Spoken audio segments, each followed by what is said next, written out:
Ngipidang subhay pi barok siya kanika channel kajungi bat ha kanika video ngin page ya kanika post kabarang sila thamaya po Shillong.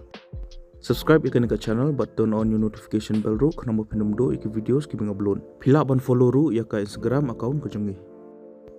Ya kanika post la LAITKAM Meghalaya Basin Development Authority la nika MBDA mentau banai arajar pesaw. Akateng chung nika post kadai data analyst maka last date la nika tarik bakado ba pila ban submit iki applications Rau kat new trick benai September araja rapusau.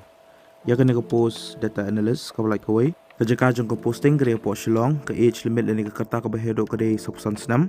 Maka salary le nika tulap ka dei lep kena jarak si benai. Educational qualification kalong kumne. Peladi ban pendap ya ka post graduation le ni peladi ban dan ya ka master's degree ha kono ka science subject le ni statistics. King my preference ki candidates ki blak dan ya ka PhD degree. Piran kam minimum sausnam experience ha ka research study le ni survey. Dan kam ruki analytical but programming skills bab hide bantep haru shpanki statistical tools but software. I candidates ki belong eligible bagi bako ban apply kan ke post pihak ban apply online link ke bakila ai ya kan link ala ai po description jangan ke video. Tiga ni ka data analyst ka contractual post hado shisnam bat lada ladap shisnam kilaban extend biang ya ka contract lada ki ibiang ya ki barok.